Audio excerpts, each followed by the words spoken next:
Welcome to an Itsy Bitsy Book Bits chapter reading. Today's is Seductive Prey, Relentless Trilogy, Book 1 by Vivian Fiano. Prologue, Jordan. When I pull into the gated parking lot, there are a ton of cars and minimal parking. I can't believe I'm doing this. My nerves are at an all-time high, and I finally find a parking spot. I expel a deep breath and shake the jitters from my hands. My nerves have my stomach in knots as I approach the large brick building for the first time, but I have no choice. This is what I signed up for. There's a small entrance on the side of the building, cluttered with soldiers smoking and joking. It surprises me, considering how physically fit we need to be. I'm reporting for my first weekend of the recruitment sustainment program. Depending upon your basic training ship date, you could attend up to 3 sessions of training. I'll be attending 2. Since I don't have my uniform yet, they told me to report in civilian clothes. With the way these guys are looking at me, it seems that was a bad idea. But what other choice did I have? Well, look what we have here. Fresh meat. A heavy-set guy in a uniform exhales a huge puff of smoke in my direction. I wave the smoke away from my face and give him a look of disgust. Clearly, this guy doesn't care too much about staying in shape for his PT test. I quirk my eyebrow at the guy. I may be new, but I'm no one's meat. I exaggerate the word. It's inappropriate on so many levels for them to talk to me like that. Shaking my head, I push my way through the crowd and ignore the ridiculous comments coming from behind me. I'd love to sink my teeth into her meat, one of the guys jokes. I'm about to pull the door open when I hear a deep voice shout, "At ease!" I instantly freeze, standing by the door. I have no idea what I'm supposed to do right now, but that commanding voice is preventing me from moving. "What in God's creation are you thinking?" A loud, angry voice growls out. No doubt someone of high rank heard the comments these pigs were making. I get a glimpse of a tall, handsome man standing there giving the group of men an evil look. I'm still frozen in my spot, waiting for him to tell us to carry on, but he continues his rant. "If I ever hear you talking about one of the soldiers that way again, you'll be wearing my boots across your ass, and I can promise you it will be reported to our commanding officer. Is that clear?" He gets right up in their faces. It makes me want to laugh because it's awesome that they got busted, but I contain myself. "Yes, Staff Sergeant," they all shout in unison. "Make a hole," he barks out, and they all scramble to move out of his way. "Good morning. Can I help you?" "I'm Private Smith. Today is my first day of the sustainment program." He nods. "I'm Staff Sergeant Summers. Welcome to the 211th MP Company." "Good morning, Staff Sergeant, and thank you," I respond, standing tall. "At ease, soldier." He pulls the door open and ushers me inside. The entrance to the building is a long, narrow hallway with multiple offices on either side. He begins pointing to rooms, telling me who they belong to. He turns to me. "I know this is your first day here, and this is a lot to take in, but you'll get there. There's another soldier who is also part of the sustainment program coming in as well. He's in my section. You will be with Staff Sergeant Cummings, and I'll direct you to her office." "Thank you." This guy is scary, but seriously hot at the same time. I know it's frowned upon for me to have thoughts like this toward another soldier, but hot damn, I can't help it. This uniform fits him like a glove, and I'm willing to bet he is built like a brick house underneath it. His hazel eyes may have been full of anger, but they soften when he gazes down at me. He has a perfect smile that lights up his face. "You're welcome." He starts down the hall again. "I promise you those knuckleheads will pay for their comments." I'm not too worried about it. I may be a female, but my father is fire chief. He taught me not to take shit from anyone. I continue walking behind him, trying to keep up with his long, demanding strides. He chuckles. "That's good to hear." He turns back to me. "Where is he the fire chief? I'm a Boston cop in the civilian world." "He's in Boston as well. Chief Smith, District 5. He nods. "I've heard of him, but not sure we formally met." We enter a large open room with shiny wooden floors and basketball hoops tucked up towards the ceiling. He catches me glancing around the room. "We call this the drill shred." Drill shed. This is where you'll fall in for a formation. I nod. Supply is part of the first platoon, but Staff Sergeant Cummings will go over all that with you. We step into another large room in the far back corner of the drill shed. Good morning, Staff Sergeant. Your new recruit is here. Awesome. Good morning, Private Smith. She holds her hand out and shakes with me. Thank you for helping me out, Staff Sergeant Summers. I smile up at the tall, handsome soldier. You're welcome. If you have any issues, please do not hesitate to come see me. I will not tolerate any MP treating you that way. I bite my lower lip, watching as he leaves the room. What is he talking about, Smith? Staff Sergeant Cummings pulls me from my thoughts. I quickly filled her in as thoughts of this fine man run through my head. I have never had a man capture my attention the way he did, and I can't help but wonder if I'll get the opportunity to see him again before I come back from basic training. Chapter 1. Grant. This is the police. Open up. Lynch pounds on the door, but no one answers. I can hear muffled voices and shuffling around from inside the apartment. He kicks the door in, leaving it hanging half off the cheap hinges. The four of us rush into the apartment, shouting for everyone to get down on their knees. The female, a skinny woman with greasy hair and dingy clothes, drops to her knees and puts her hands behind her head. A scrawny, dirty male tries to run toward the window, but we're too quick for him. Lynch grabs him, and we pull him back. Stupid bitch. I can't believe you led the cops here. He tries to kick her while we are putting him in handcuffs. Dorsey, a female cop, picks her up and pulls her out of his reach.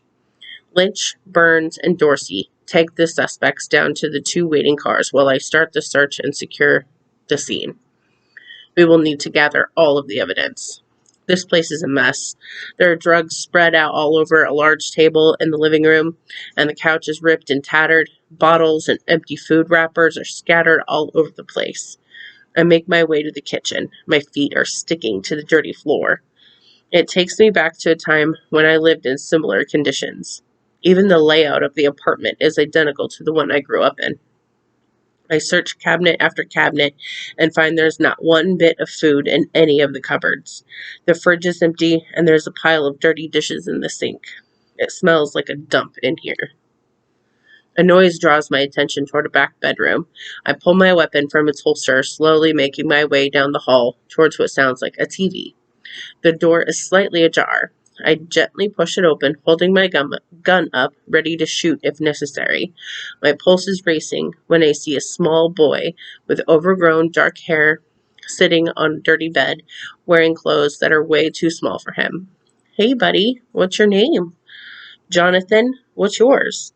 I smile, holster my gun, and slowly walk over to him, being careful not to scare him. My name is Officer Summers. Are you here to arrest my mom? He questions, looking at the floor. I narrow my eyes. Why would we arrest your mom? I'm curious to see how much this kid knows. He shrugs. The last time the police were here, they told my mom if she got in trouble again, she would go to jail. How old are you? 7. What the fuck? Grant, get in here. Yeah, Mom? I run into the other room as quickly as I can. Mom doesn't like it when I don't answer her immediately. She's sitting on the couch wearing a long t-shirt. Her medicine is spread out all over the coffee table. My mom takes a lot of medication. She needs it to get through the day. What are you doing in there? She barks out at me. I'm playing with my truck, Mom. She grabs me by the arm and drags me back to my room, attaching the cold metal bracelet she got from her friend to my wrist. I'm not too fond of it, but it's how I know Mom is about to have friends over. When she has friends over, I'm not allowed to leave my room. Mom, can I have something to eat? No, there's no food, so you have to suck it up. She heads towards the door. I don't want to hear a peep out of you. A door slams, pulling me back to the present. I'm sorry, kid. Come with me. I bring him out of the kitchen and sit him at the table with Officer Dorsey. The kid appears to be about 10 pounds underweight. When's the last time you ate? He shrugs. Stay with him. I'll be right back. I hustle down 3 flights of disgusting, sticky stairs that reek of piss. Lynch is handing the drug dealer over to one of the other guys. Mason and his partner have the mother. I'll be right back, I shout to my partner as I run across the street to the small market. The place is pretty empty. There's a customer or two and an older gentleman behind the counter. Good afternoon, officer. How can we help you? I'm grabbing some food for a little boy across the street. I grab a sandwich, chips, cookies, and a huge container of chocolate milk and place them on the counter. The man shakes his head. It's the little ones that suffer. I nod and pay the gentleman before running back across the street. Lynch heads back up with me. You know we have to call social services, right? I nod slightly. I know. I pause, choosing my words carefully. These situations get me choked up. It kills me. I see that kid, and I see myself, the same scared look in his eyes. I shake my head. I can't tell you the number of times the cops busted down our door looking for my mom or her pimp. Never mind the nights we stayed in abandoned buildings trying to avoid them. I look at him. Shit's scary for a little boy. I'm sure it is. He slaps me on the back. I can't say I know what it's like, because I don't, and I'm sorry you had to go through it, but it makes you a kick-ass cop, Grant. Lynch has been my partner and mentor since my first day on the force. We've gotten to know each other quite well. It's a must when you put your lives in each other's hands on a daily basis. He knows my history, and I know his. I wouldn't say everything was handed to him, but he certainly had it much easier than I did growing up. I guess I'm saying the saying is true. Everything happens for a reason. This shit right here is why I became a cop. I wanted to help kids going through the same shit I went through. I kneel down in front of the boy. I want you to know you're going to be okay. I look him in the eye. He rewards me with a small smile and the slightest nod, as if he's not sure he believes me. Here. I clear him a spot at the dirty, dingy kitchen table and unpack the food I bought him. Thank you, he says. His eyes are wide with excitement. You're welcome, buddy. I ruffle his hair as he devours his meal. I want to tell him to slow down, but I can't when I know what he's going through. I know how it feels to be starved for food. He looks up at me, his eyes moist with unshed tears. What's going to happen to me, sir? His voice trembles with fear. We're going to figure that out together after you're done eating. Okay. He drinks his milk. When we get back to the precinct, we get to work on filing out the paperwork on our bus today. Lynch tried to pull his escape act in the car on the way over here, but I told him he wasn't getting off that easy. So we're both sitting at a computer, entering the information. How come you didn't play pool this weekend? He asks, knowing a bunch of us like to get together for a few rounds to let loose. I had guard duty this weekend. I instantly smile, remembering Private Smith. That girl is a pistol. She's all of 5'4", but totally fearless. I thought she was going to wreck them for busting her lady balls, but she maintained her composure and walked away. I'm not a fan of guys treating female soldiers the way they did, but when I saw her, I wanted to tear them apart. Those long, lean legs and that silky blonde hair had me talking myself down. Never mind her stunning blue eyes. What has you all smiles? I met a girl this weekend. She's a new recruit at my unit. She's beautiful. I can't even imagine a woman as attractive as her joining the military. I shake my head and continue my paperwork as I fill him in. I got to have lunch with her. There were other new recruits with us, but damn, I swear she was discreetly flirting with me. Isn't that against regulations? I nod. Unfortunately, it is. Seeing I'm a staff sergeant and she's only a private, I grin. They say rank has its privileges, but not in this case. If we were both a lower rank, it wouldn't be so bad. I glance up over my mentor. That means if she's single, I have to find a way around it.